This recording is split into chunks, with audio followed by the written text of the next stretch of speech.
Church. And everybody online, welcome. Ethos-Church is a place where we gather together to share the love of community with full acceptance of wherever you are in the spectrum of life. All are welcome, and we hope you feel the love in our hearts that we have for you. Tony will be sharing this morning on Joshua and the longest day and how to be fully present. This morning, we're blessed with Betty sharing in music. Betty, come on up.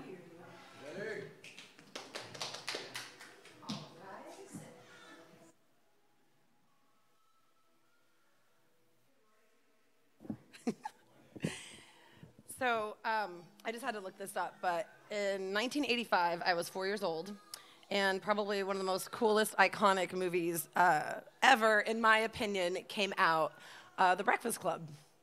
And I think everyone might know obviously how old they were and probably where they were in life when this movie came out. And for me, the theme song to this was always super cool. The jam was really cool. I never, ever really listened to the words. And pretty much taking every character of that movie, every walk of life, how they intermingled with one another, how they deceived the principal, how they, fell in love, how they realized, oh my gosh, we are all broken. One comes from a rich family, one comes from, an abusive mentally and physically family. I think every one of us here can relate to that. And so the song Simple Minds, when I heard it for the first time ever, for the first time this week, it was very much it was me speaking to me. And so hopefully that resonates with you. Hey, hey, hey, hey. Ooh, oh, oh, oh.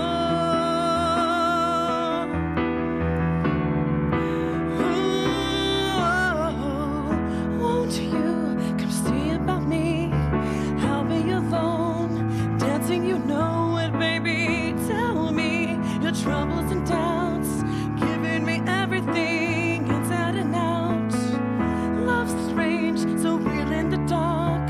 Think of the tender things that we were working on. Slow change may pull us apart when the light gets into your heart.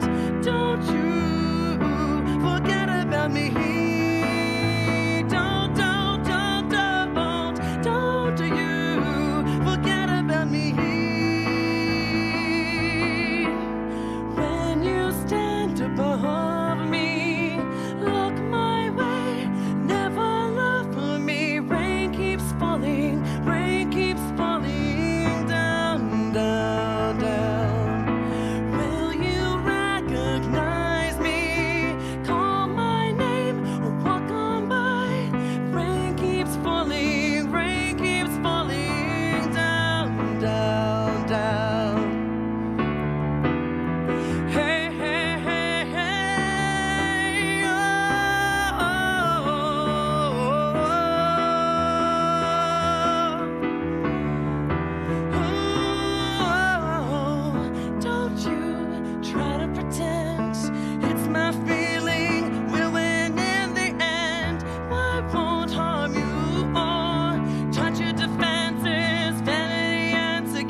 Breakfast Club. Love it. 1985. Yeah. There, Danielle, what was it? There, like the 90s. What made us look at the 90s just yesterday? I don't remember. We were listening to like Bush and Live and all those bands just for no reason. We just started. It was just like on our playlist. We just kept listening. Funny how like those songs will generate memories and ideas and put you back in certain places where you were. Thank you, everyone, for coming. I know today parking was a little bit difficult, and there's a lot going on next door with Project Hope and all of that, but thank you for being here today. It means a lot to us. I want to start by asking you this question and just seeing where it lands for you. Ethos-Church. When you tell people you go to this thing called Ethos, what is it you typically tell people? Just out of curiosity. What kind of words do you use to describe it? Yep. I say it's an outreach fringe church. Oh, nice. Okay, outreach fringe church. I like that. We're on the fringe. Fringy. Okay. Progressive. Okay, there's the word progressive. All right. Untraditional. Okay. We definitely not following like a set tradition or a good.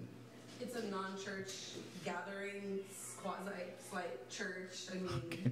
music, coffee shop kind of vibe, really cool people. Ooh, I like all of that. Coffee shop, non-church, church. Cool vibe. With great values, different walks of life, everyone's affirmed. I get a little passionate about it. Sweet. I love that. Everyone's journey, their story is affirmed. We accept everyone.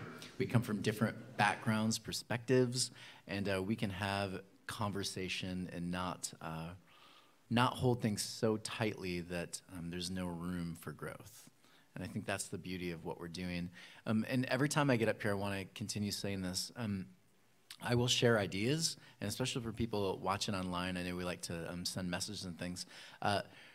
I'm sharing ideas, and those ideas you don't have to take as absolute truth for you. The ideas are there to generate conversation and growth. And so what I'm going to do is I'm always going to try to be a facilitator. People have asked me, are you a pastor? And the truth is, I don't actually like that term anymore. I love the idea of a facilitator. The Hebrews would call them a rabbi, a teacher. I like all of those, but what a rabbi's main goal was to facilitate growth and conversation. And so in our day today, a facilitator would be a much better perspective, especially within the group we have, a facilitator. So I'm going to facilitate conversation. I'm going to throw out a lot of ideas. What did you say? Do you prefer Rabbi Tony or Rabbi Wuerfel? No, yeah, neither. Yeah, so we're gonna offer up. We're gonna bring together conversation, all intending to help people grow. Which Ricardo and I were having a conversation about teaching, and in his classroom right now, he's trying to help the kids understand science, but also somehow be open-minded, because so many of these kids come from a certain perspective, especially religiously, in which oftentimes science has become kind of like the great demonic thing that we like, oh, science. Whereas he's trying to say, could there be room for science and a kind of spirituality? Could your faith sustain science? And so he's having awesome conversations that I never had when I was in high school. I just applaud you for what you're doing. So anyways, we're going through the various epic stories. We looked at the flood.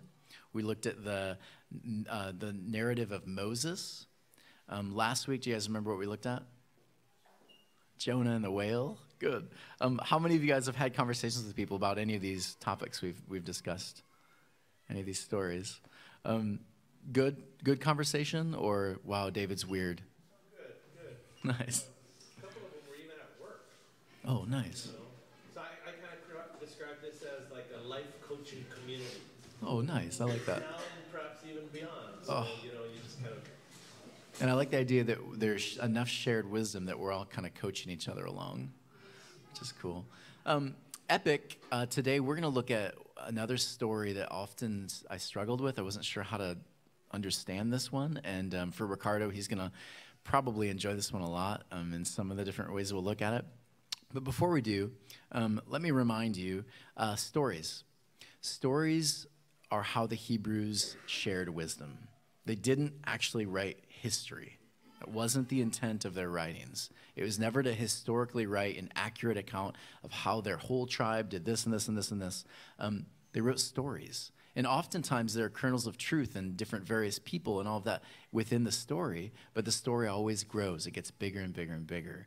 And the meaning, the reason behind the telling is that stories can share a reality that's far more complex than simply retelling history. Cool? Which again is why, like, when you look at our forefathers, you get all these really interesting stories arise. And when you begin to kind of dissect them a little bit, you're like, wait a second. Was there really an apple tree? Like, come on. Was there really this? You begin to realize that it's much bigger. And the story was told for a reason. So before we get into it, I thought it'd be fun just for a couple minutes, and next week we're going to actually do this a little more.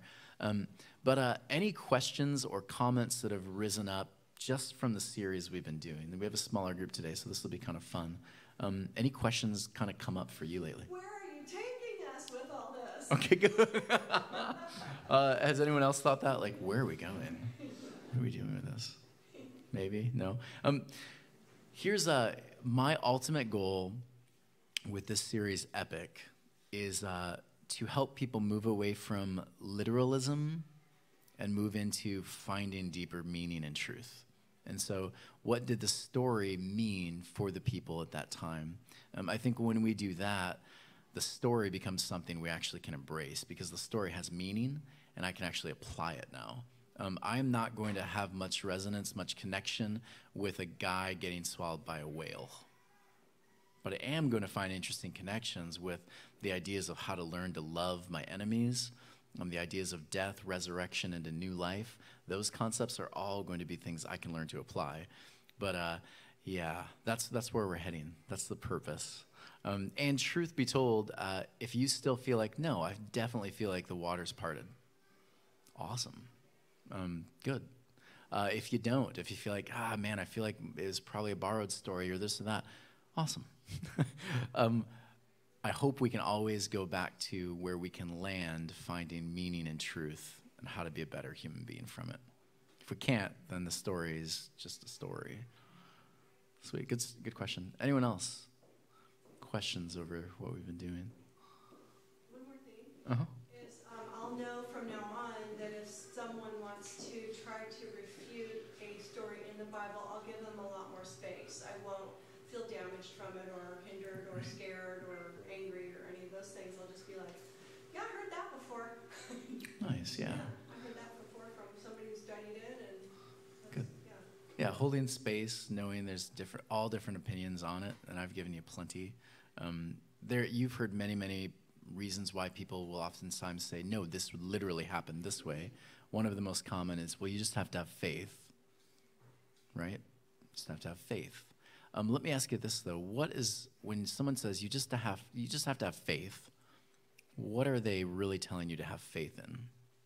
Their opinion of what happened. Okay, good. They're saying you need to believe what I'm saying. You need to believe exactly the way I'm thinking. Otherwise you're a skeptic, unbeliever. Right. Right. So yeah. You get that label put on you. Good. That's right. Yeah. Whenever I hear people say that, I May I add? Yeah. So David, not only are they saying that, but they're implying you need to renounce whatever it is that you believe. Yeah, renounce what you believe, and then have faith in the thing that I believe. Right. Yeah.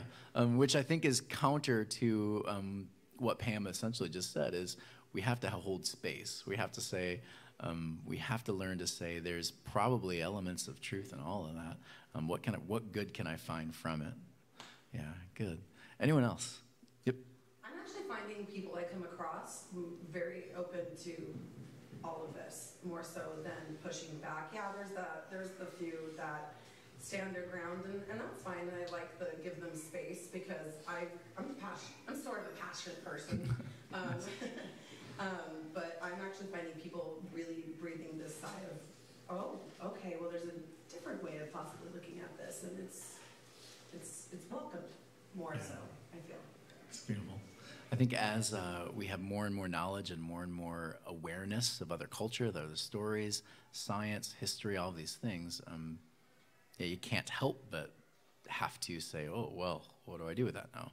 It just kind of hits you in the face. I think without that last part, I totally wouldn't agree with anything anybody says, because once you try and flip somebody, then you totally lose me altogether, because when it all comes down to it, even when you present your things and you say they're factual, this is what they were actually thinking. The Jewish people, I can hear it from them. They can tell me. If I go back in time, thousands of years, and they can tell me, this is actually what we're thinking. Okay, great, that's your opinion. I don't care. You can tell me it's factual, or somebody can make up a story and say, oh, it's a story. Either way, it's what I'm choosing to do with it, or, you know what I mean? The end outcome, I think, is the most important thing. Good, yeah. The end outcome of how do I grow? What's the meaning? What's the purpose? What's the point? Individually, not based on somebody else's opinion. Good. Yeah, and it's also interesting to me, too, thinking about that. How would you feel if someone took, let's say Lewis and Karen write a love letter to each other, and I took Karen's perspective, like your letter, and then I started, like you added a little story about the first time maybe you kissed or something, like something really sweet.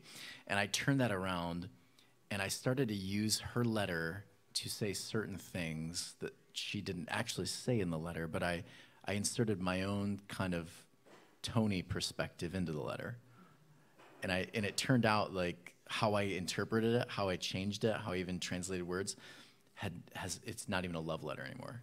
How would you feel about that? It's not mine. It's not real. Okay.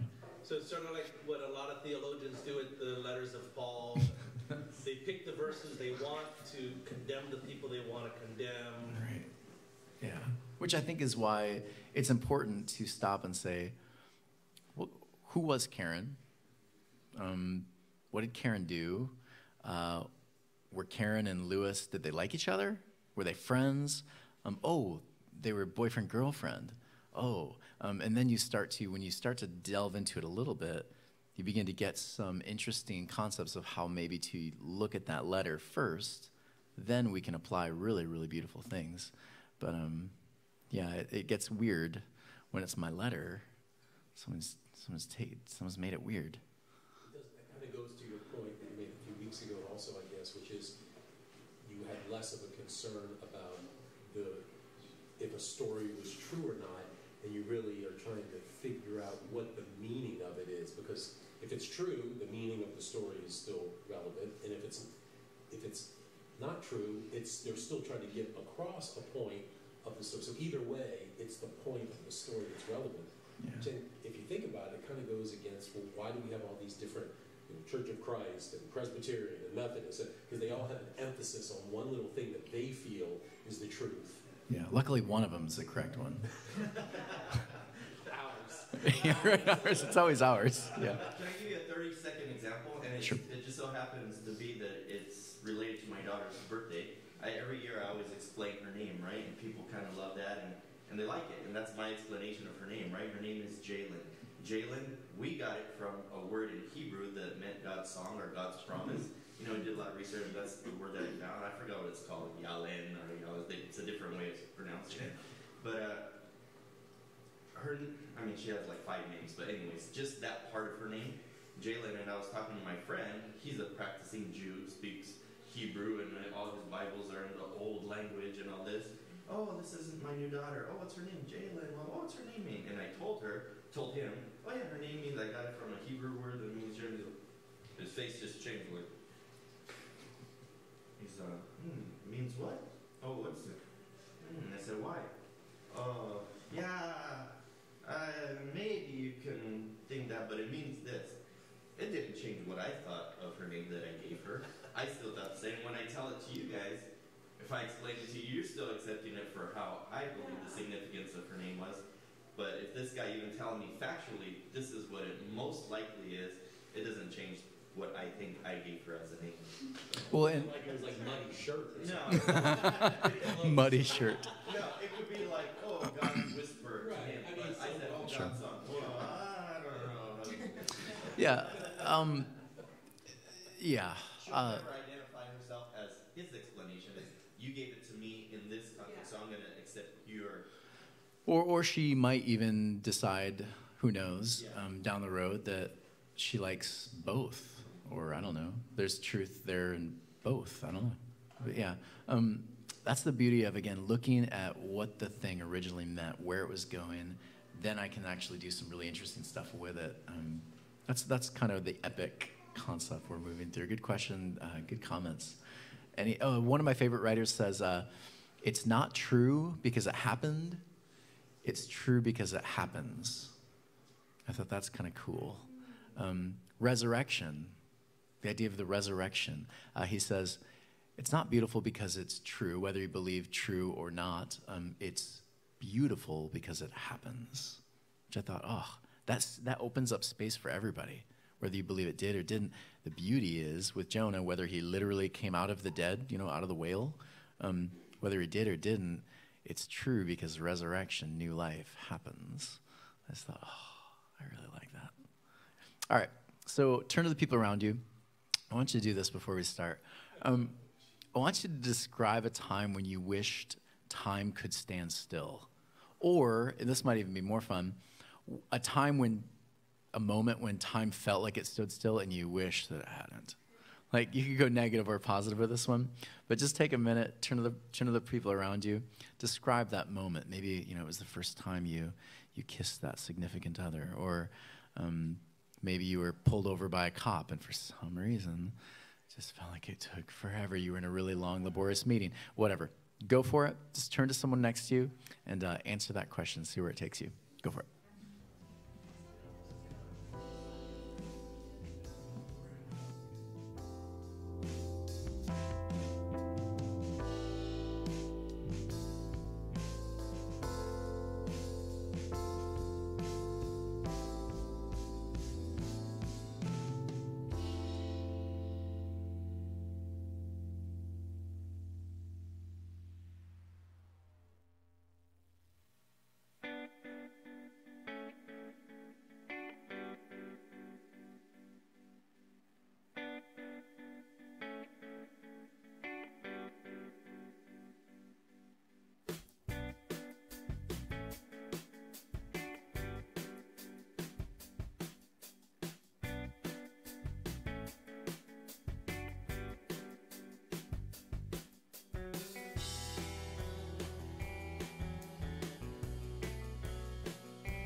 going to give you one more minute.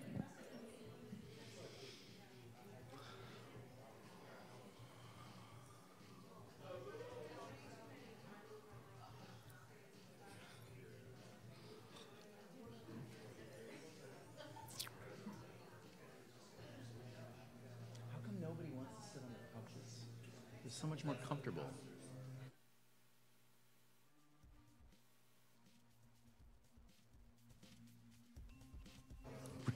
Facilitator.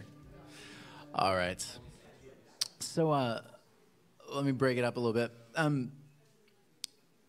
Anyone want to share their time, their moment?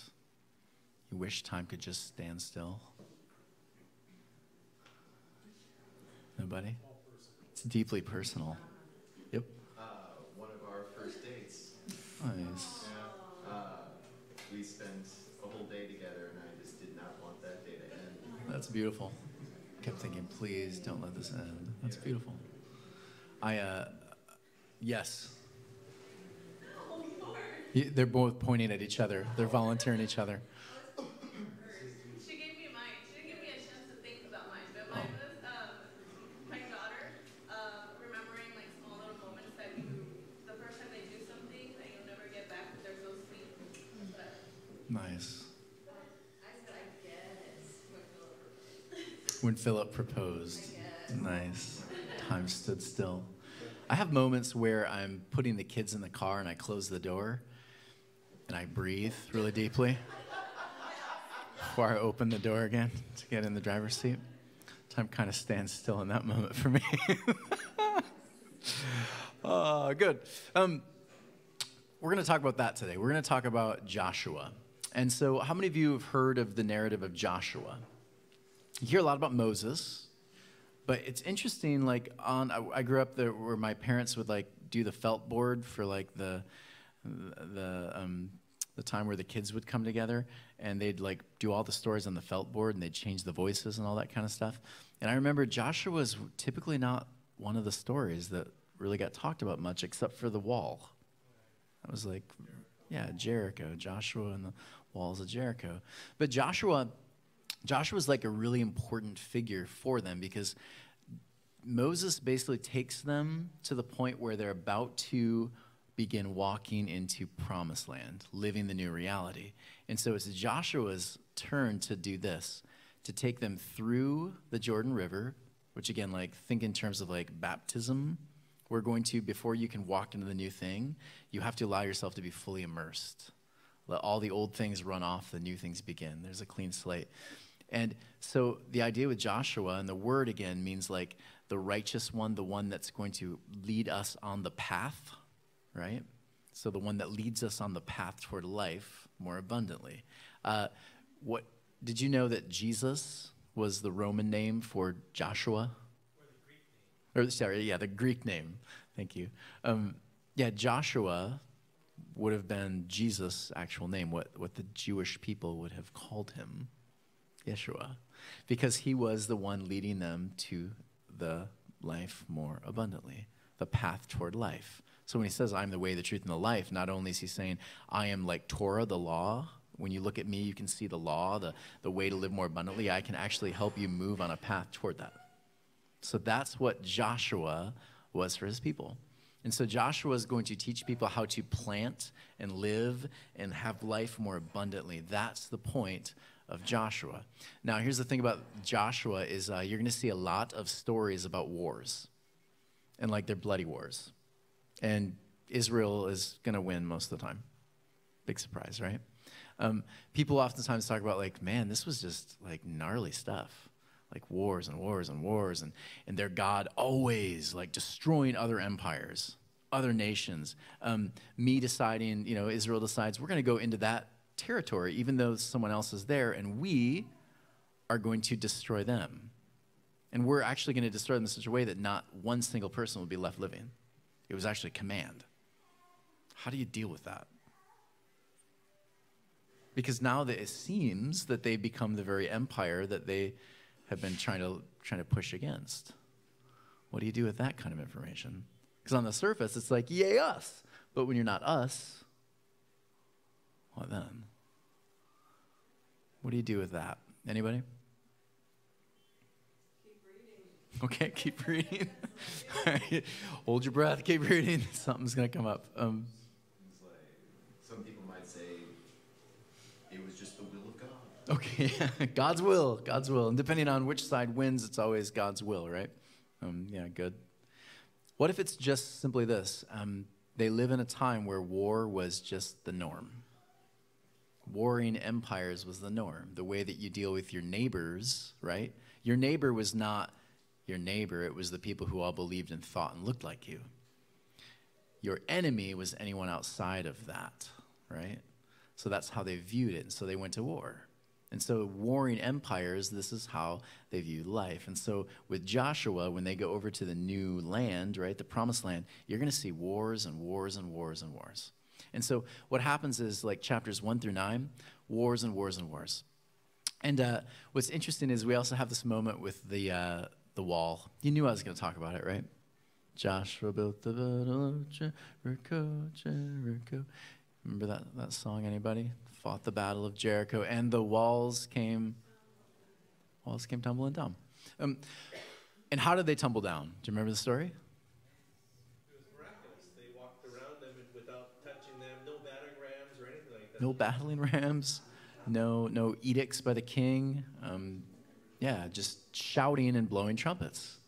Today, if I were to walk around, say, the empire of H&M, because I don't agree with their clothing or something, and I like blow my trumpet and I sing songs, what's going to happen to that building? The evil empire of H&M. Police will take you away. Okay, yeah. Will the walls come tumbling down? No, not necessarily. Probably not. So it's interesting. People will, what? Like, really? Is this really, like, the walls really came tumbling down? Why? And secondly, why? Why do they need to have Jericho come tumbling down? There's all these interesting questions that come up. Kathleen Kenyon, interestingly enough, she's an archaeologist. She took a whole group of people to Jericho, and they started digging up Jericho, the city of Jericho. And what they found was really interesting because she figured out the dates and the times. And if you were to be an Israelite, and at that time when they said they were going to be in Jericho, here's the interesting thing. There was no Jericho left by the time they would have gotten to Jericho. Secondly, they struggled to find any real kind of walls, archaeologically. So this right here, what we're looking at is them digging in the trenches and pulling out all the different city and buildings. But these massive walls, they didn't actually see. There would have been none of that when they got there. The city would have been desolate. It would have been basically deserted and run down completely, like destroyed. So when Kathleen Kenyon brought this up, what kind of response do you suppose she got from the religious communities? Okay, heretic, yeah. How dare you, right? What do we do with this? Let me ask you this, because this is knowledge. Please look it up. Please study it on your own. Don't just take my word for it. But what do you do with something like this? Keep looking. Okay, what am I looking for when I'm keeping looking? Another city that was actually the Okay. place, and maybe it's a mismarking or misunderstanding. Okay, so I keep digging. I keep searching. Okay. Author a book, you get to put in it whatever you want. Okay, good. Your own perspective. Yeah, it's good. And a lot of these stories explain things that are already there. So if the author sees these ruins, they want to know what happened to it. And so in their way of explaining it, they will attribute things to God, attribute things to happening. We all know that there were floods, and so they want to explain it, and they come up with the explanation that the flood is God punishing people. Right. No matter that there are children and women being drowned as well, that's their explanation. And that's part of the culture. It wasn't just the Hebrew people that came up with these epic tales. That was common. Everyone explained natural disasters that way. Good. And so they're explaining these walls. Got it. So yeah, you would say if they got there to Jericho and there was no city left, how would they describe what happened to the city? So maybe that's it. Yeah, there's a lot of different places you could take this. I bring this up again because the deeper meaning, the bigger picture for Israel was one more thing that's not stopping us toward promised land. One more miraculous moment where we continue on forward, right? So how they describe it, literally or non-literally, there's pretty big debate over this one. And so look it up, find out for yourself, and see where you go with it. But it's interesting with Kathleen Kenyon. When you Google her name, she's got a lot of haters, and she's got a lot of people who really support her. Yeah, back then, people didn't know what to do with it. And so I want to take you to a moment, though, when time stands still for Joshua. And so here's the story, basically in a nutshell. In chapter 10, basically what happens is Gibeon is their neighbor, the neighboring empire, neighboring city, and they decide to be good neighbors. They decide to be good neighbors. They're shaking hands. They're happy neighbors. They decide not to destroy that city. How kind of you, sir. Thank you. This happens. And so the story goes that because Israel and Gibeon, they decide to be friends, good neighbors, the other neighbors take notice, don't they? And they begin to get nervous, right? They begin to get very nervous because if Israel and Gibeon are one now, that means potentially they're going to come attack us, right? And thank the Lord we are no longer in that place anymore. Like with our politics and our nations, and we don't like shoot off the hip and act reactionary like that. But in ancient times, apparently that's what they did. And so what happens is the neighbors begin to talk. They're like, hey, we can't let them get away with this. And so what they do is they decide we are going to surround Gibeon, and we're going to destroy it.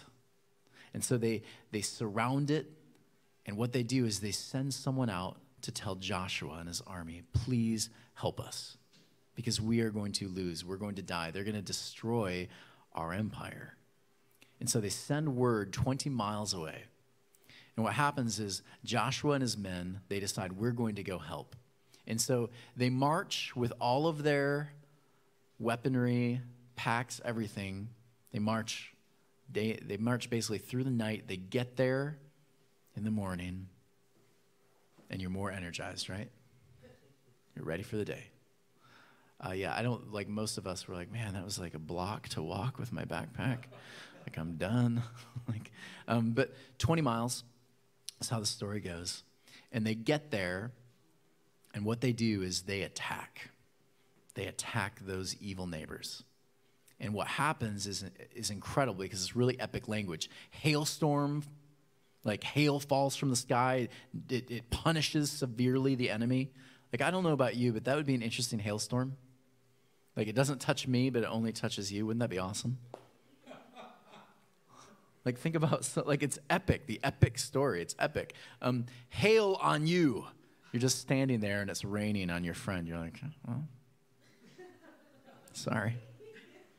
How's that umbrella working out for you? But that's apparently what happens for Israel. All of the atmospheric things take place, and miraculous things happen for them, and they all go on to the enemy. And yet, Joshua and his men are still tired. But what takes place here next is interesting because the armies that were attacking their friends now, they begin to run away. They retreat. Now, if an enemy retreats today, if someone is retreating, what are some of the codes that we kind of go by now? If they're retreating, their backs are to us, what kind of codes of like honor do we follow now? Ceasefire. Okay, good. Someone breaks into your house, they see you with a gun, they turn around and run. If you shoot them in the back, what happens to you? You go to jail, right? They came inside the house, but they turned around and they ran. You're going to jail. Now, for Israel, for them, and the story goes, their God felt the need for them to murder every single one of these soldiers. And so Joshua and his men needed to kill them all. And so what happened is Joshua says the prayer. And this is the prayer. Joshua spoke to the Lord in that day because he needs more time, right? and gave the Amorites over to the sons of Israel. And he said in the sight of Israel, sun, stand still at Gibeon, and moon in the valley of Ajalon. And the sun stood still, and the moon stopped, until the nation took vengeance on their enemies. Yeah. So they destroyed the enemies while the enemies were retreating. Completely destroy them. What's interesting about this, though, for you? It's like a UN resolution authorizing use of force. Okay, yeah, good. Yeah. We have the endorsement, we have the law on our side, we can go in. We're going to run amok. Wipe them out, right? Yeah. We have the UN resolution here. We have God's act of nature showing that our act of genocide is sanctioned by the divine. Yeah, you could almost imagine them like, are you sure? Well, I get the sun did stop.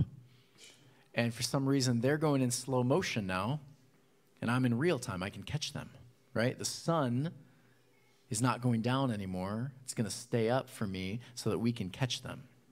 The day became longer so that we could potentially kill our enemies. So that's what happened to the Jewish calendar. Okay, so let me go through that. The sun stood still, and the moon stopped.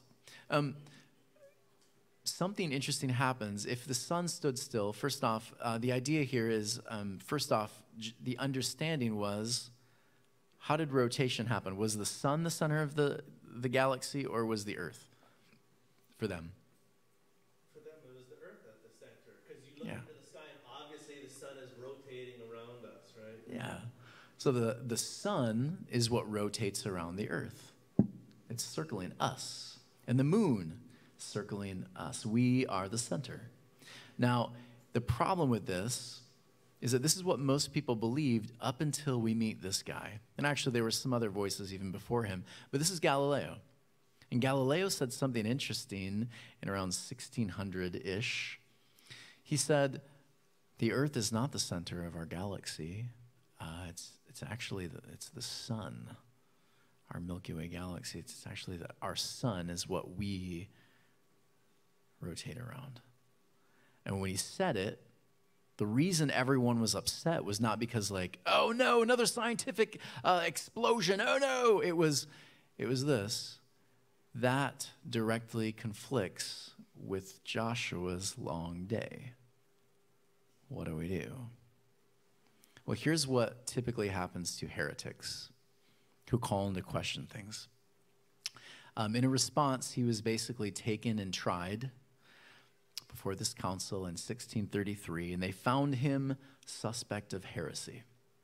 They sentenced him to indefinite imprisonment, and there he was kept under house arrest until his death 9 years later. What do you think of that, by the way? Well, it did show that they were mellowing, right? With the Spanish Inquisition. That's true. He wouldn't live out his days in his home. You're right. They were mellowing. That is a little more lenient. Yeah. Yeah, he wasn't beheaded immediately. He was But it does show how religious authorities have always acted kind of authoritarian. You know, it's their way or the highway. There's no room for different kinds of thinking. Even though I'm sure Galileo was saying he's just making an observational comment. He's not trying to speak theology or contradict the Bible. I'm sure he tried to make that distinction, but for them, that distinction doesn't fly. You know, it's the literal reading of the Bible, or nothing. Absolutely, or you're It has to be this. Interesting how things don't change, right? Because you went through a similar circumstance. It's just thousands, hundreds of years later. It doesn't matter. Yeah. That authoritarian need to feel like you're dominant and your point of view is impenetrable, and therefore that's where your comfort, that's where your confidence and security comes from. Anyone that challenges it is a direct threat to your existence, and that hasn't changed. Yeah. And like following on Mike's point, their need to impose conformity of thought is more important than whether or not the science behind this is true. Those theologians almost probably don't care which is which. Is the fact that this is the position of the church interpreting the Bible. We're not going to allow you to question that authority. That's the big threat. That's why the the trial and the sentencing to life imprisonment. The problem with questions, once you start questioning one thing, there's a terrifying moment where you have to, well, what about this? Anyone ever have that moment where you say, some of you are having that moment right now in the series. Look, I questioned this, but now what about this? Like, what about this? Where are we going? What about? Yeah, the minute you ask a question, the problem with a question is there's always going to be more questions. It's hold on for just a sec. I had a group that we met on Thursday. We did a reframe at night, and we talked about the concept of original sin and how to view the cross. And it was interesting because we realized the way in which most, like 99% of Christianity views the cross and the story of redemption was not how they actually viewed it. And so when that piece was questioned, I saw in everyone else, they started to ask a lot of other questions. And I saw this at the end of the night with some people. Now, of course, Chris and I are like, yeah, we're giving each other high fives. But I did notice like a little bit, oh, what do I do? What do you do when you have that moment in this room? You just be honest. I think this is fun. When you begin to have that moment of like, I got another question, another question. What do you typically do? Corner you afterwards. Okay, corner the person that has like, you tell me, like, tell me what to believe, or whatever. Okay, anyone else? Like when a question pops up and then another and another, you're feeling uncomfortable. What is your response? Yep. I questioned my whole life. Okay, everything's suspect. Yeah, what do I really believe? Or is this reality? Am I in the Matrix? All right, anyone else? Piggyback off of that, I've had a lot of, okay, this is awesome, but really sucks. Where to go? You just paved. It shows how much we really don't know. So uncertainty is something that you feel like you thrive in. Yes. Okay. I usually think, how can I incorporate this new idea into what I already believe? Okay, interesting. Then How can I swallow it easier? Okay, got it. How can I incorporate that? How can things get even bigger? Interesting. I actually like questioning, because questioning to me in my head, my soul, my mind, it equals to growth. Yeah. If I don't question, I won't grow. I'll stay still. So questioning is good, even if it's gonna make me uncomfortable. So I don't see that as a panicking thing. I grew up believing that eating pork was evil. And I remember the first time I had blessed pepperoni. I was like, why has God kept me from this gift? But I had a moment, bacon, oh, blessings. But I remember I ate it and I remember thinking, oh, crap. Like, are my insides going to burst? Am I going to be in flames? Like, what's going to happen? And I just remember being thinking, well, nothing happened. I'm going back for a second and a third and thinking, oh, there's something to BLTs now that's way better than Stripples. Like when I burp this up, it actually tastes good. Whoever has had Stripples understands that joke. But it's interesting, once you start going down there, it feels like everything's kind of, what about this? What about this? What about this? Can I do that? And it's interesting because what you'll find is, I can do that, and that was terrible. The first time I realized I could drink alcohol responsibly, and I didn't do it responsibly the first couple times. I remember thinking, I'm not doing that again. You guys get it? Things open up, you begin to say, well, does that work? That doesn't work? And you begin to see things that maybe fit, that don't fit, but things begin to get bigger and bigger and bigger. I could go back and just say, no, this is bad, this is bad, this is bad, and just push it away. Or I could choose to say, I want to grow, I want to change, I want to move. Yeah, interesting, cool. Any comments on that? Or some of you I am never coming back here again? Yep. It depends on the perspective. If I'm a parent and I'm getting questioned, my authority or whatever is getting questioned by my child, then I have a different effect than if I'm questioning something and need some answers. And so if I don't get my answers, or if I'm offended by the answer I do get, or if it's something that tumbles me in the dust, I can say, wait, more will be revealed. I hold on to that, and I go, to be continued later. because I can't handle it now, and I'll research it, I'll do whatever later, or later more information will come together. Just see how it plays out. It's like you say, I'm going to put that book on the shelf for now, and I'm going to come back to it. Yeah, it's good. Anybody else? Yep. When I first moved to California, I got a call from my dad one day. I grew up in a really conservative religious family in the Bible Belt. No one here can connect with that. And he told me that he and my mom were getting a divorce. Well, in our family of origin, divorce was like an unpardonable sin. And I remember my feet came out from under me and I collapsed on the floor. And I thought about that later. It's like there was a huge crack in the foundation of my belief system. And over time, then, I think that led me to question, well, what else did you tell me that really isn't true? What else did I just assume of that? And it was through that process, many, many, many years later, that I came to believe being gay isn't a sin. To help me in my coming in. Now, I never told my dad. He started that process. But anyway, that's kind of my example of that. What else is there that I believe, either by choice or by you instilling in me, or I just picked up along the way? It's beautiful. Oh, I wish we had a microphone so some of this could pick up. Well, I feel like online. just with how I was raised, and a lot can relate to that asking questions was opening up a Pandora's box. And there's been plenty of little demons, but also really good things that have come out of opening up Pandora's box. I've been able to learn a lot and grow.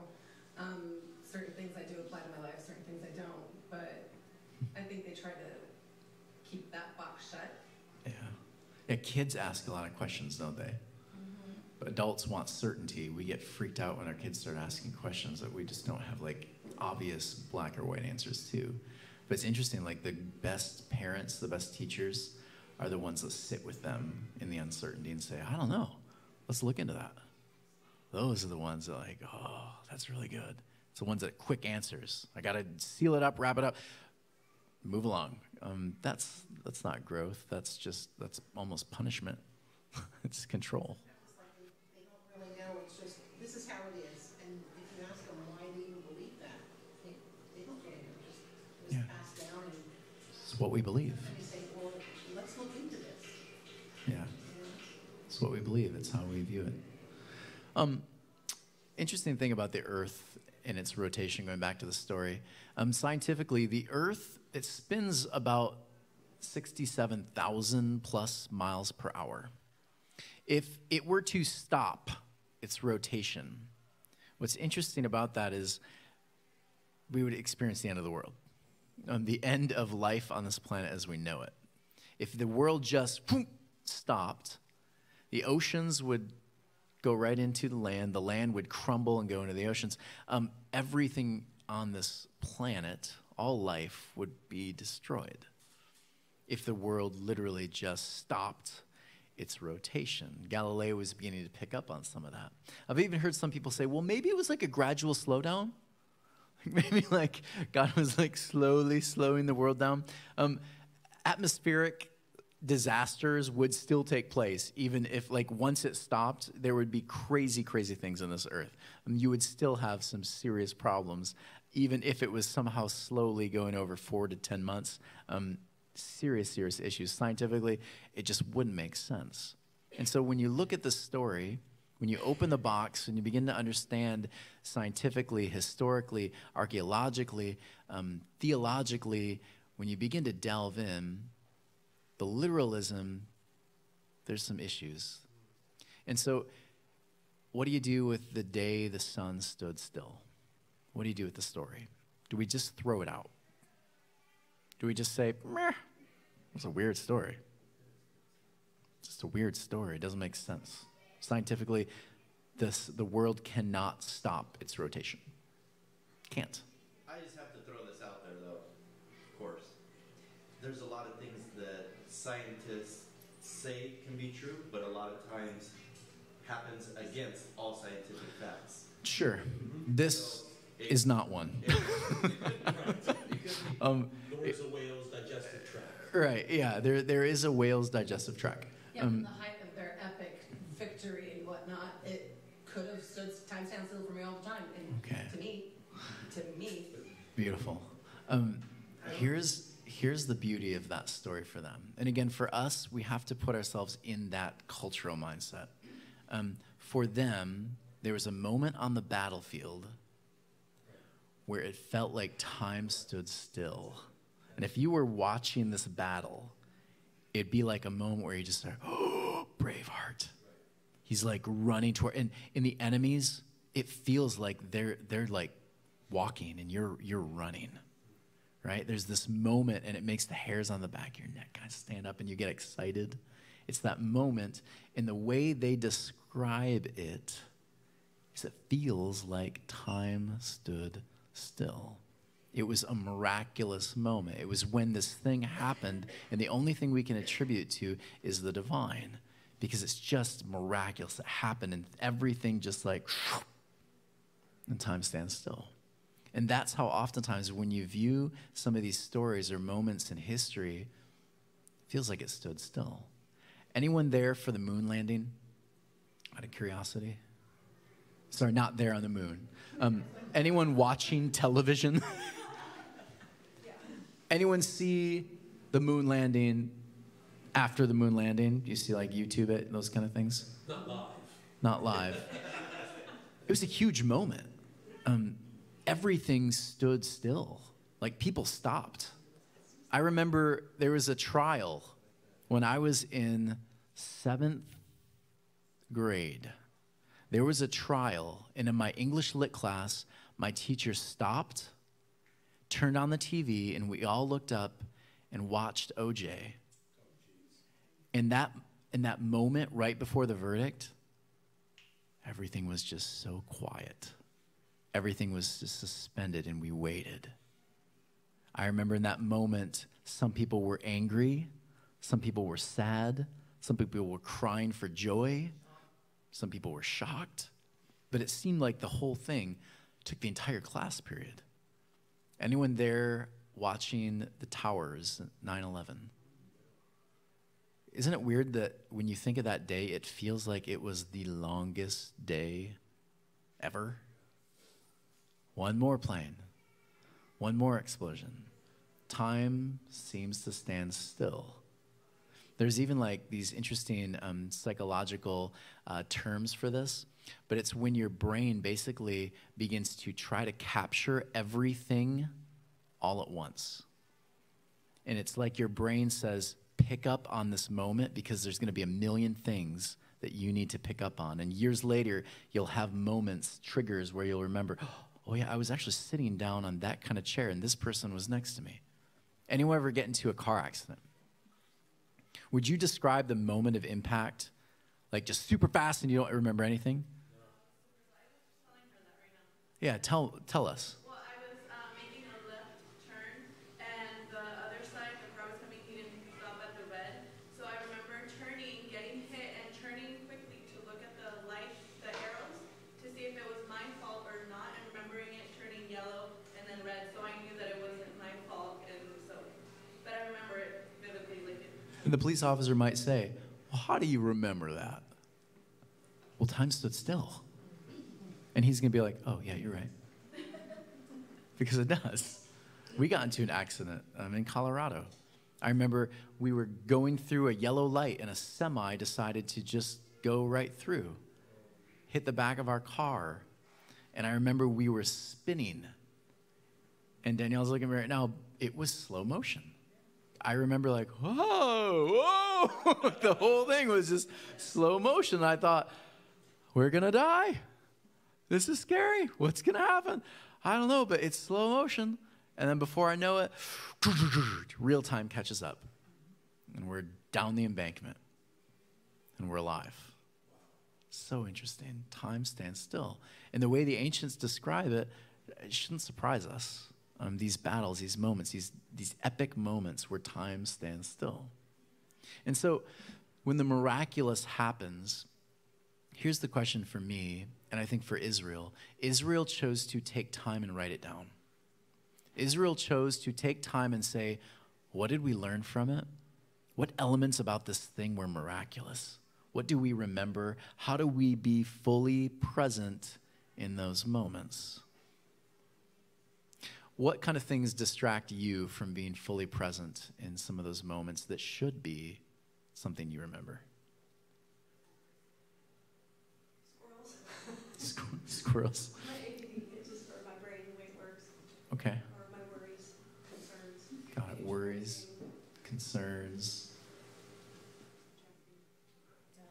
doubts. Okay. Lack of focus. How about your stupid phone? Or Facebook threads? No. How do we be fully present? When the miraculous thing happens, how do we learn to be fully present and aware, right? When I look back now, those things, those moments in my life, I wish that I had just stopped myself and said, time's going slow, remember some of this. You're on your first date. Remember all of this. You're being proposed to. Like, smell what's in the air. Taste the stuff you're eating. Really taste it. Be aware of all of the stuff going on. What if you stopped and you told yourself, in the middle of the birthday party, I'm not going to be rushing around as quick. I'm going to stop and just like, my daughter's turning 7. Like, what if? Because that's what the Hebrews were learning to do. Some of my favorite quotes about being present. Do not dwell in the past. Do not dream of the future. Concentrate the mind on the present moment. I love that from Buddha. Be happy in the moment. That's enough. Each moment is all we need, not more. Mother Teresa. That moment, that miraculous moment, that's what's important right now. Why not stop? Be aware of it. Be in it fully. Isaiah 43:18. Remember not the former things, nor consider the things of old. Behold, and again, you'll hear this from Jesus too. He quotes Isaiah. I am doing a new thing. Now it springs forth. Do you perceive it? This new thing, this new reality is right here. Are you going to partake in it? Or are you going to live in the past or worry about the future? Will you be fully in this thing? For Israel, during Isaiah's time, it was this new thing is taking place right now, even in the midst of exile. I think it's helpful to remember when the story is being presented and compiled. Right there is Yes. the Babylonian captivity. Perfect. So it's not happening contemporaneously. They're not writing the story down when the walls are falling down. It's later, they're in the Babylonian captivity, they're in this difficult situation where they're putting this encouraging story together about God being with us in our battles, God being on our side, despite the hardships, right? I mean, so that story of the walls falling down is to encourage them in this time of captivity when they're in Babylon away from their home. Can you imagine if someone said to you, you're working at a place you hate, and they said, hey, this isn't going to last forever, but there are actually some really interesting, good things that you're going to miss. So these last months, just really enjoy it. What would you do with that kind of advice? It's not the advice we're typically given, is it? Someone told me that the last 3 months of my time as a pastor. They said, looks like things are going to go south. Really, really enjoy this. Do some music up front. Do some of the things you just typically wouldn't be able to do. I remember doing it. Being fully present to it. Knowing that I'm probably not going to be invited to a bunch of big speaking engagements anymore. So enjoy this. And now, guess what I'm doing? I'm enjoying this. This is really, really good to me because I was able to fully be present at the other thing and let it run its course. I was able to be fully present, fully alive, fully there. Enjoy the new thing that's springing forth. Know that there's something else always ahead of us, but when you can learn to be fully present in this thing right here, right now, the miraculous opens up before us, doesn't it? How did that land for some of you? I see some like looks of like, tell me how that's landing for you right now, just out of curiosity. It's good. I think that it's a matter of practice because our society, we're always like, what's happened before, what's happening next, and we can't even be present right in this moment. And it's a matter of practicing. I'm doing better at that, but it's amazing what's before you when you do that. Nice. Even little things. Am I the only one in this room that worries way too much about the future? Like you make every single scenario of what's going to go wrong, and then you're not really present to the one scenario you're actually living. I looked up some different ways. Eckhart Tolle, I think is how you pronounce his name. I looked up some ideas from Jesus and other wisdom writers on how to be present right here, right now. And I wanted to share, there's just 4 pieces. I wanted to share those with you.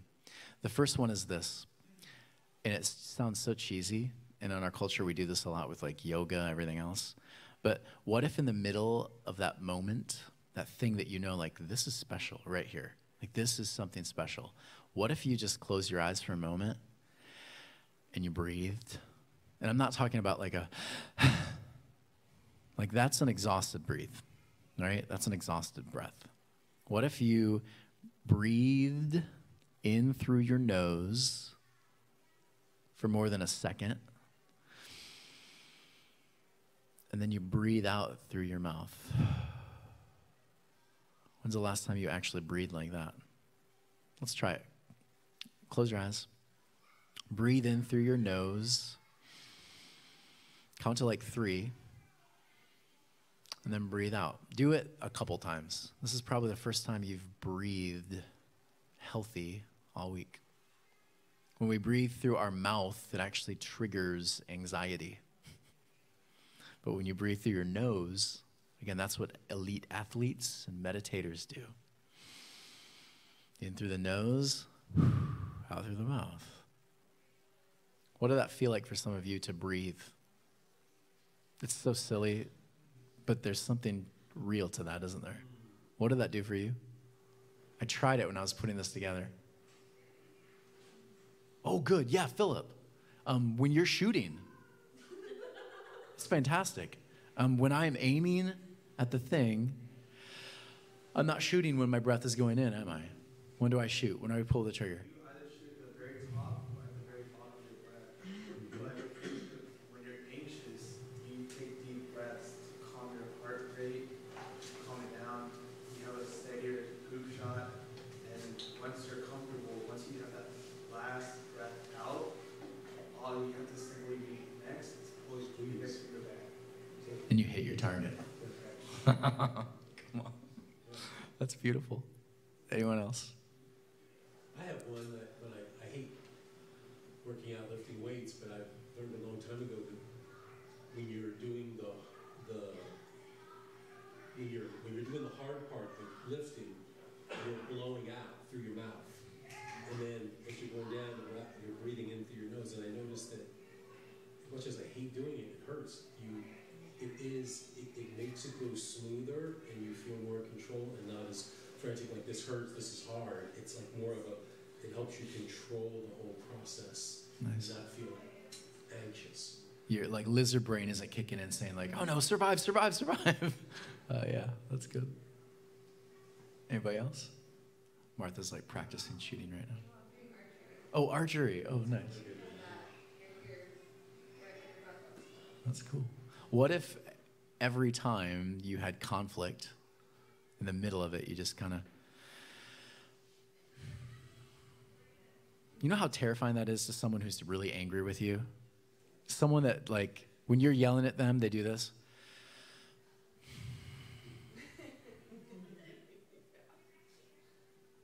You know what that does? What does that do to you?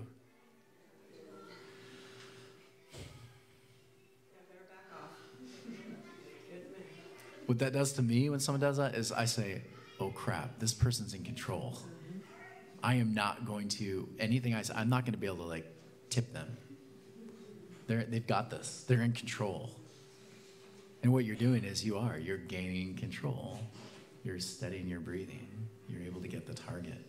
In the middle of that moment that is like when the world stops spinning, right? When you're able to breathe, now you're able to see things a little more fully. Really beautiful to think about. Can I say something about wine? And that's how you're supposed to actually really drink wine. I mean, the artistry to it and the technicality of it is very similar to what we're talking about. You breathe it in, and the way that you breathe it out, you're literally tasting everything that taste embodies. And so to correlate with this, you're completely surrendering to what it is that you've just consumed. Think about Americans and how we, like, even the way Americans drink. A friend of mine said they were over in Europe, and they had wine on tap, and they said these, like, Americans were there, and basically, like, like drinking, like, tons and tons of glasses. And then here are the locals with one little glass, and they're there for a couple hours just enjoying it. And the Americans are just like, why? Well, maybe that says something interesting about our culture and unfortunately how we've rewired ourselves. We're not breathing. We're not enjoying it. Another thing that I found really helpful was this, and I'm learning to practice this, by the way. I don't have this perfect either.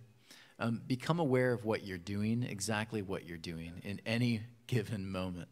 Bear witness to it, observe it, name it, stand away from it all at once. Talk to me about that quote. There's a thing that happens in the brain when we're talking to someone in the car as we're driving. We can't remember what had just happened, how many cars, if we passed any, or sometimes they'll miss the exit. Because it's subconscious driving.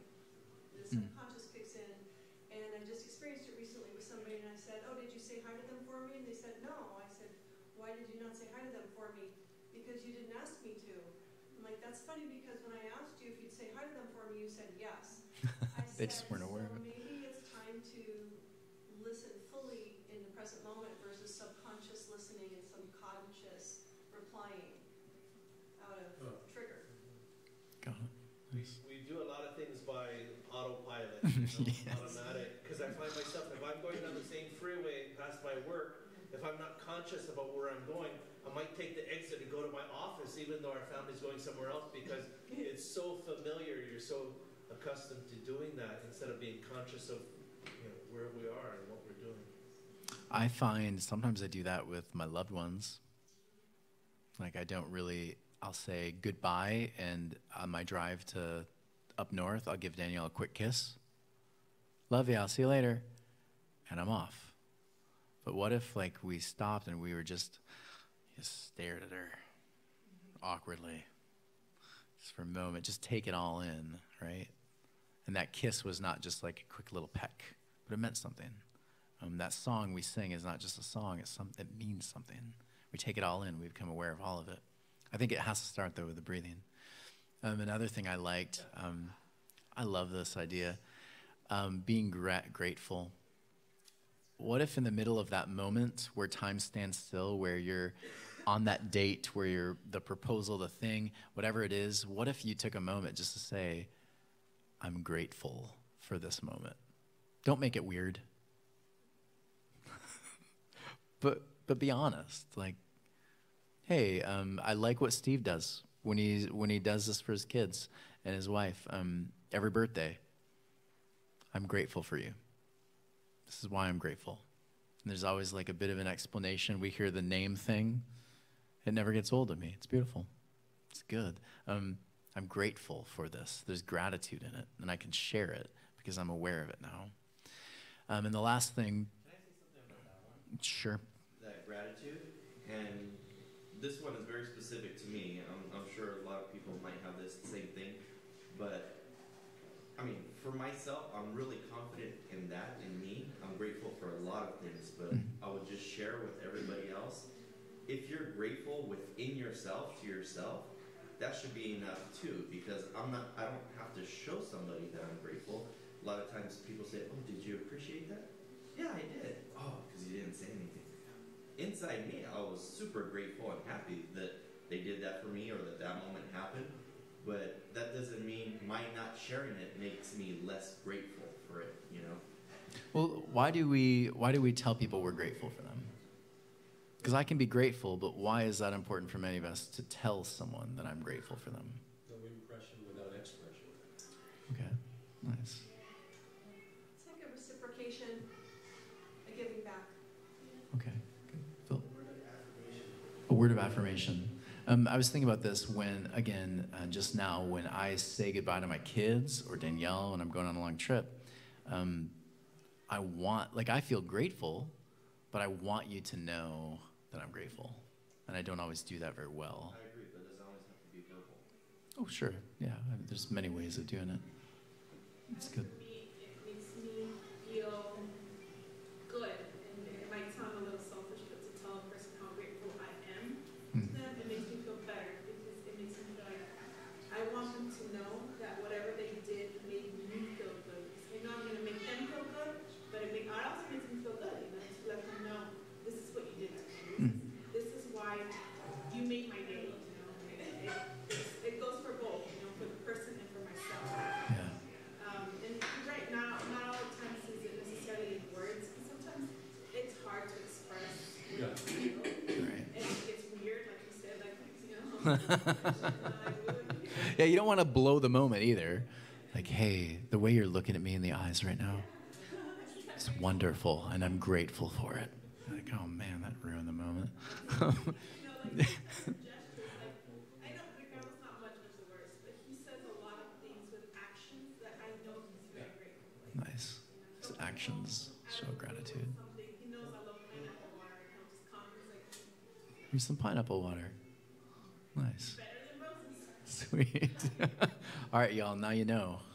Way to Yadira's heart is pineapple water. Done. It's actually, Steve's point is well taken, because it's more instinctual for us just to use words and say grateful, but actions are actually louder than words, because whether you're acting, whether it's the action is what bears the meaning. Right. Words can be empty. You can just go, oh shit, I should say something. You say it, but you're not fully immersed in it. The action, the showing, the behavior, doing a behavior to show your gratefulness is the way it's shown. So yeah, words are good as long as there's intent and some action behind it, but I mean, there has to be some expression, in other words. Yeah. Whether it's sincere words or sincere action, but just keeping it inside and not doing anything, that's the opposite. And I think it's funny, like Steve, there's many times where Danielle and I will, when we leave your house, we'll have these moments where she's like, did you see what he did for them? That was so nice.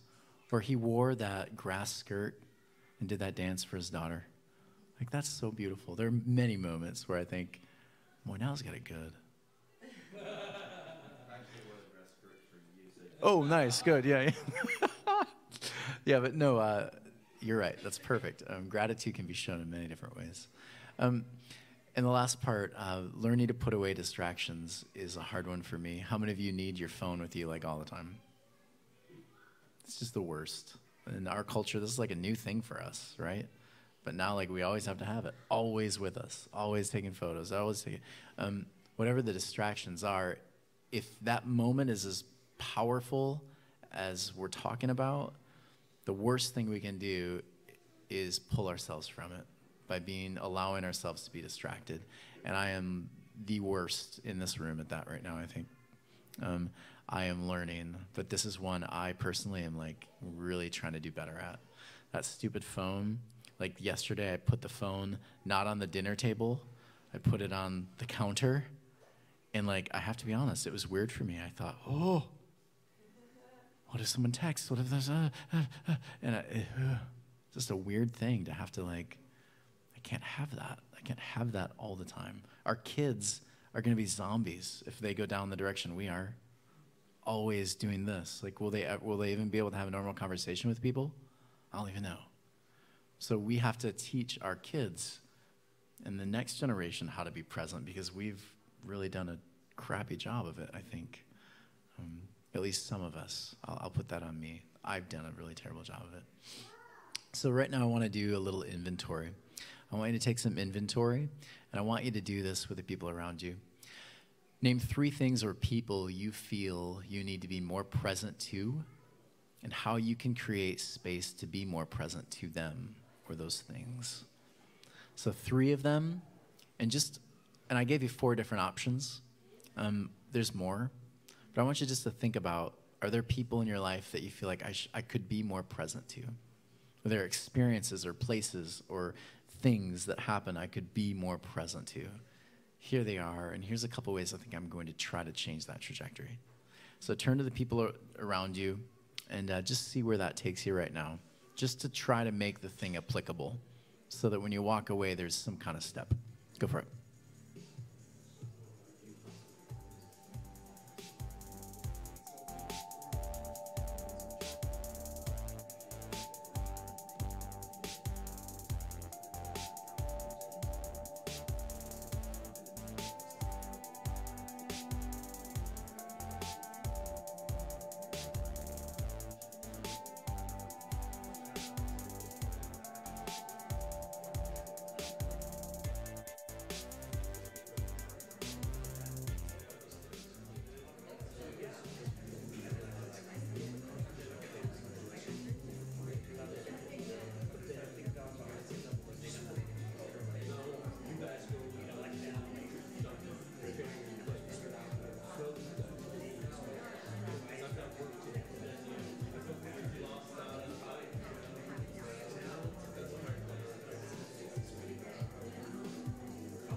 All right.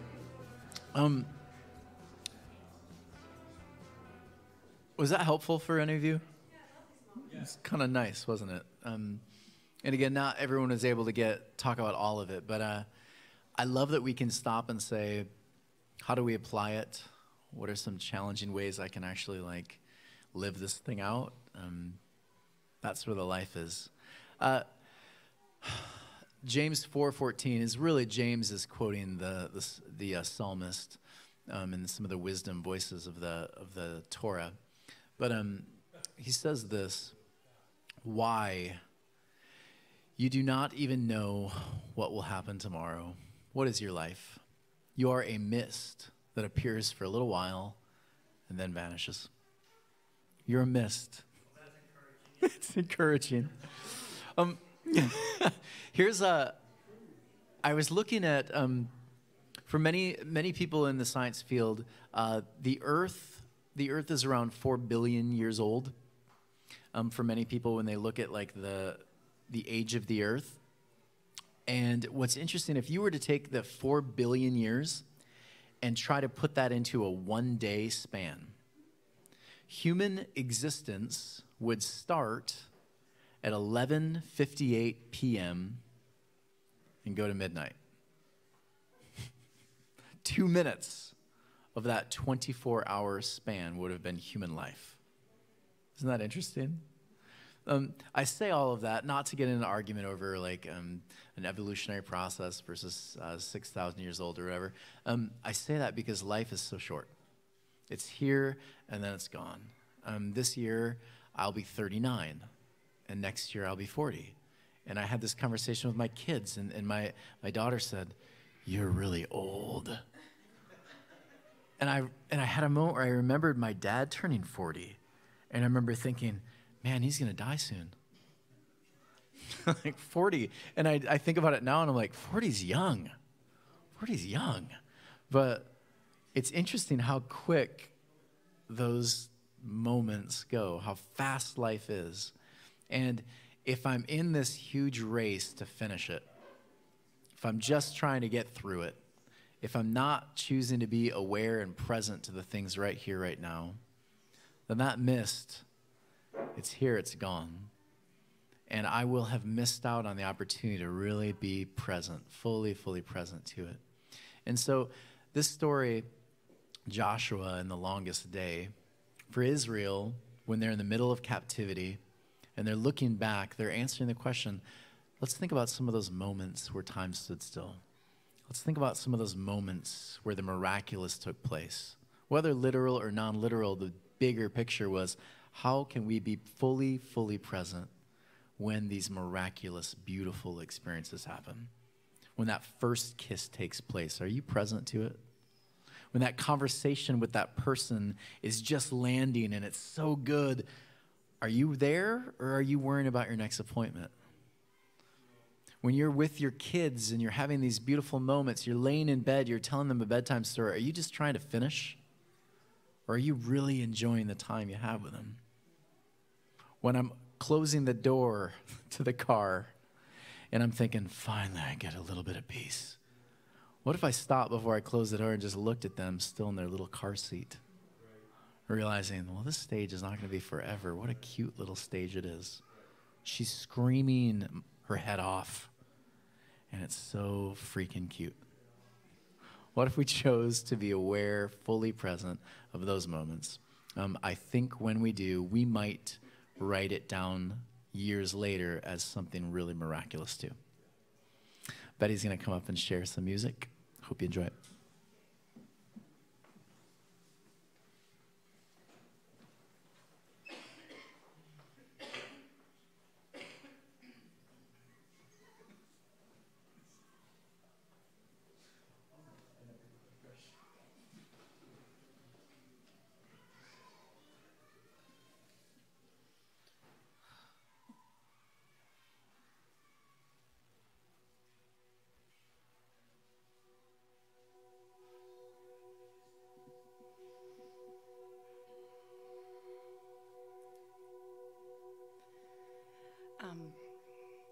So this song that I chose super resonates with me. It's kind of a big hit right now on the radio. Lauren Daigle. I've been following her for years, and she was a massive Christian artist. And just recently, within the last year, she ended up on The Ellen Show. She ended up on a bunch of shows, and she kind of stepped down from being considered a Christian artist and went mainstream. And she got a lot of flack for it. And she just presses on, and she gives God glory. She gives herself glory. She gives everyone around her glory. And I find her super inspiring to be able to take such a leap of faith within the time that we live in right now, which you would think is a very free time, which it is in a sense. However, it's a very big time for ridicule as well. And but she stays strong, and it resonates with me and massively inspires me. I hope you like it.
you say I am held when I am falling short, and when I don't belong, oh, you say I am yours, and I believe.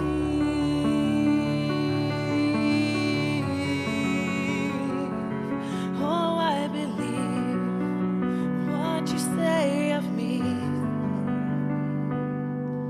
The only thing that matters now is everything you think of me.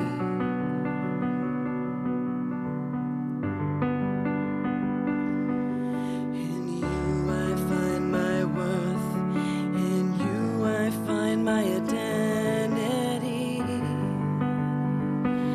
Oh, you say I am loved when I can't feel a thing. You say I am strong when I think I am weak. And you say I am held when I am falling short. And when I don't belong, oh, you say I am yours. And I believe,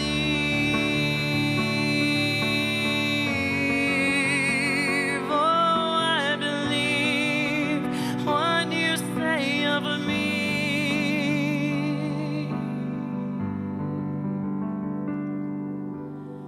Taking all I have and now I'm laying it at your feet.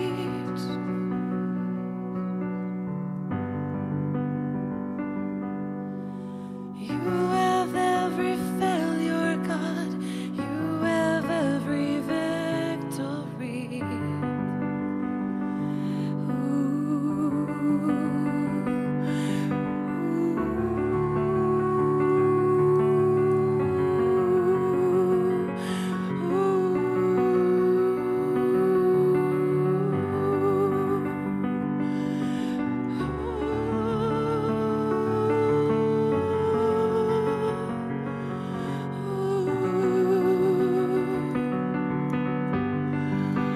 You say I am loved when I can't feel a thing.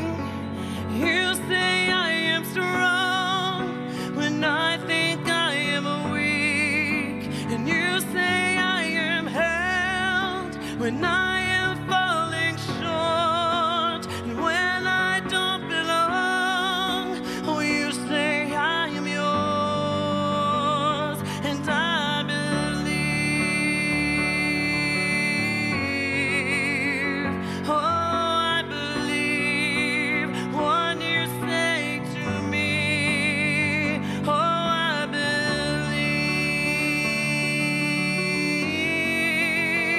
oh, I believe.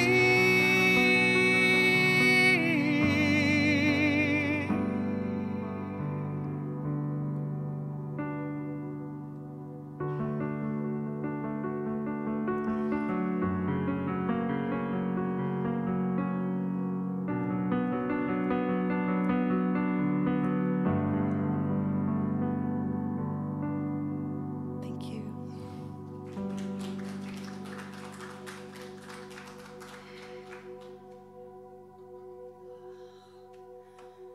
I'm shaking right now. Oh, gosh. Wrong key. Last week, Brett sang a song, and what's crazy about this is before I got here to Ethos, I was like, man, I really hope he sings Dare to Move. And lo and behold, he did. And I told him, dude, I'm jacking that next week. I've got to sing this again if that's okay. I just had to. Sing along with me, please, if you know it.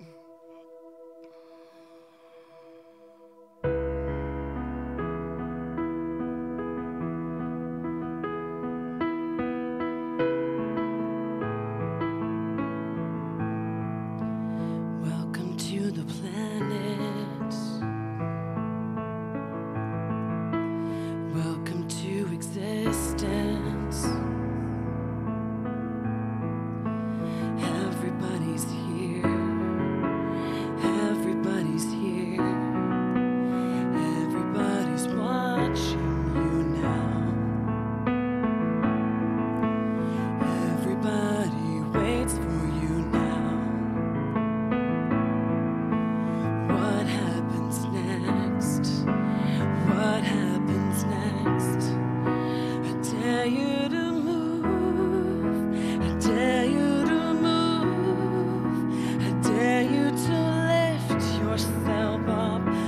the floor. I dare you to move. I dare you to move. Like today never happened. Like today never happened before.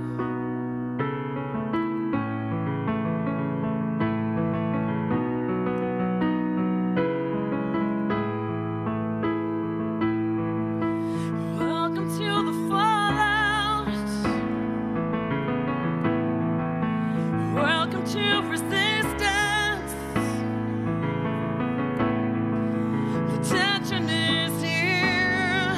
The tension is here between who you are and who you could be.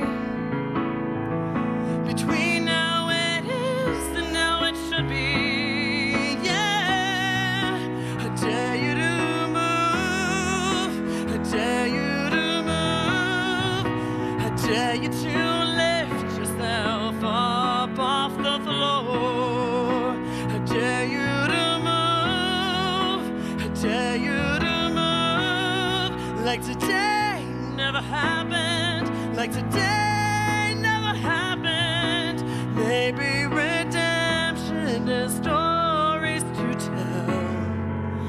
Maybe forgiveness is right where you fell. Where can you run to escape from yourself? Where you gonna go? Where you gonna go? Salvation is here.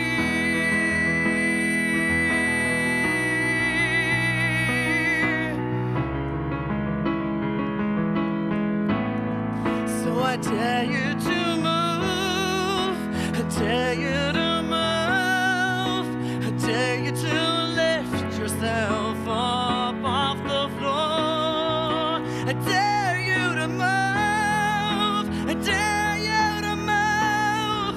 Like today never happened. Today never happened. I dare you to move. I dare you to move.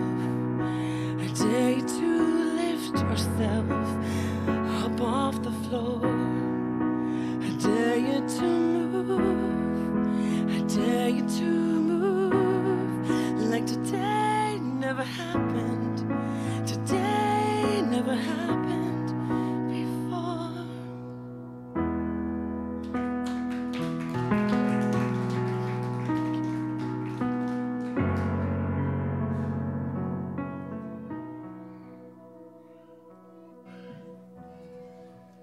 Thank you, Betty.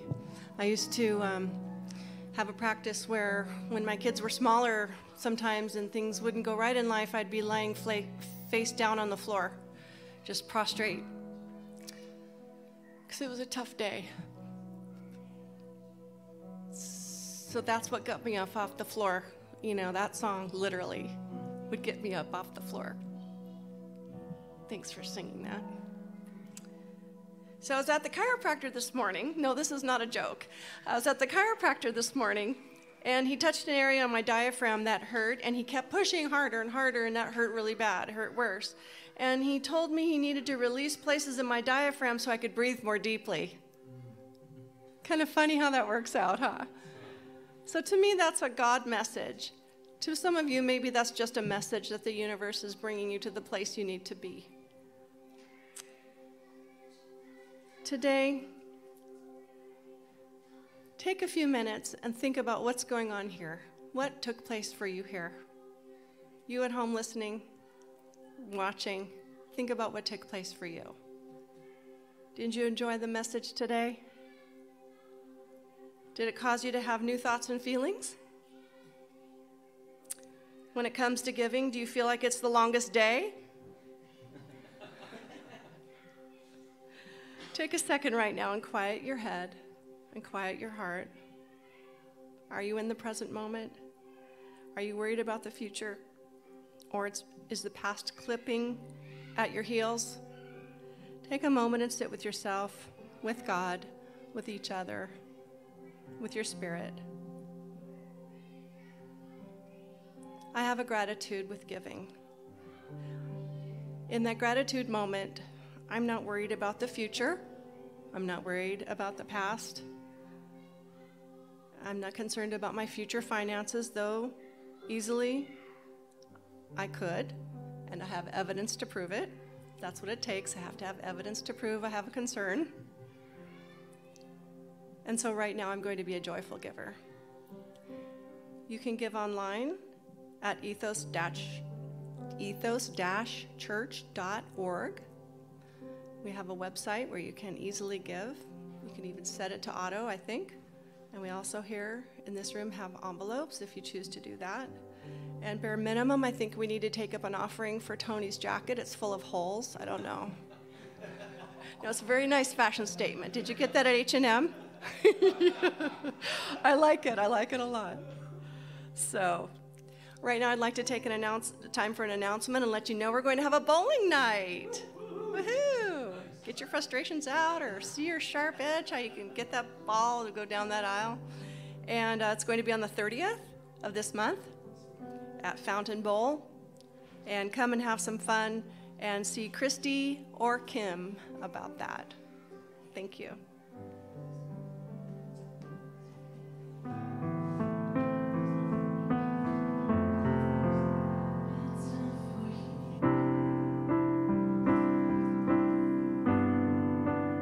It's time to fix what's been broke too long.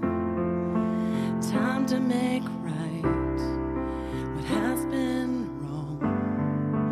It's time to find my way to where I belong.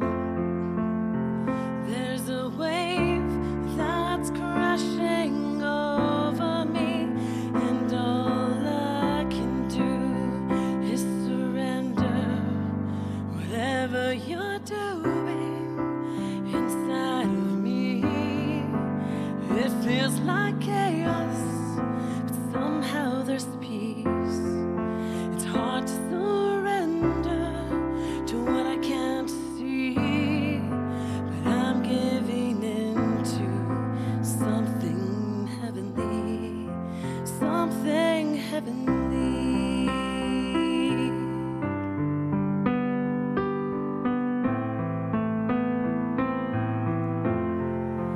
Time for a milestone, time to begin again.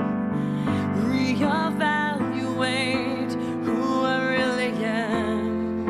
Am I doing everything to follow your will, or just climbing aimlessly over these hills? So show me what it is you want from me. I give everything, I surrender. Whatever you're doing inside of me, it feels like chaos, but somehow there's peace. It's hard to surrender to what I can't see, but I'm giving in to something heavenly. Time to face up, clean this old house. Time to breathe in and let everything out that I wanted to say for so many years. Time to release all my held back tears. Whatever you're doing inside of me, it feels like chaos, but I believe you're up to something bigger than me, larger than life, something heavenly. Whatever you're doing inside of me, it feels like chaos, but now I can see this is something bigger than me, larger than life, something heavenly. to face up, clean this old house. Time to breathe in and let everything out that I wanted to say for so many years. Time to release all my held back tears. Thank you for singing with me, guys.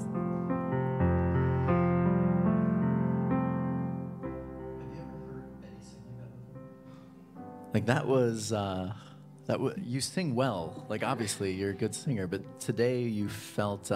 Did you guys feel that? That was. Woo, thank you for that. And by the way, Pam, when you're up here doing what you do, it's so natural. Thank you. You make that so good. You're a great host. It's you. It was so good. Thank you. That was really beautiful, and that song hit home. I want you to do something. We talked about distractions, getting them away, but I want you, everyone in this room, I feel like has one of these smartphones. I want you to get the photo app going. You've all done this. You've taken a selfie before. This is what I want you to do. I want you to get your phone out if you have it. If you don't, you're going to have to do this later. But I want you to get the selfie prepped, and you're going to just point it at you. So everybody just get that phone out. What was that? Oh, nice. I'll take one of Betty and me. 1, 2. So what you're going to do is you're going to take a picture of yourself. Why don't you just take that picture? Take the picture. Do you have your phone? Young lady, I need you taking a picture of yourself. This is the first time, like a speaker will tell you, we need you to take a selfie. So you're going to take that selfie. And this is what I want you to do with the selfie. I want you now just to look at that picture. I want you to look at that picture. Don't look at me. Look at the picture. And here's the thing. Some of us, we have been waiting for a miracle to take place. Don't stop looking at the picture. Don't look at me. Look at the picture. You've been waiting for a miracle to take place. You've been waiting for something big, something profound to happen someday for you, to you, something miraculous. And here's what I want you to know about you as you're looking at you in the picture. You are the miraculous. The thing that's happening is happening to you, in you, through you. You are the miracle. You are the living, walking miracle. And you have not taken time the last however many years to acknowledge it. But you've been through a lot, and you have grown and changed and moved and morphed into the person you are right here, right now. And I am so grateful to be in the presence and in community with each one of you and the person you are becoming, the person you are. You are the living, walking, breathing miracle. And so what I want you to do is you're going to post that on whatever social media you want to, but I want you to write hashtag I am the miracle. Stop waiting for the miracle because you are the miracle. And once you can acknowledge that you are the living, breathing, walking miracle, once you've taken time to breathe it in and breathe it out, to acknowledge it, to be grateful for it, that's when you can actually start walking in it. So write that, I am the miracle, because you are a living, breathing, walking, miraculous miracle. Yeah? Close your eyes with me. We are so thankful to be here in community, in the presence of such goodness, such wisdom, such brokenness, such beauty. We are so thankful that our journeys are not static, unchanging things, but dynamic, growing, epic journeys. And we're so thankful that it's not simply history we're writing, but we're writing epic narrative that's meaningful, beautiful. And we are so thankful that we are becoming more and more miraculous with every new year, with every new experience. And we ask that we might be more present when those miraculous moments happen. Help us to breathe in and breathe out, to drop the distractions, to be grateful, to be fully, fully present. Amen. Thank you so much, everyone, for being here today. We love you. And next week, it's going to be a really fun wrap-up of this whole series. And I think you're really going to enjoy it. So take time, give people a hug around you, let them know they're loved, you're grateful for them, and make sure you post your picture. I am the miracle. Awesome.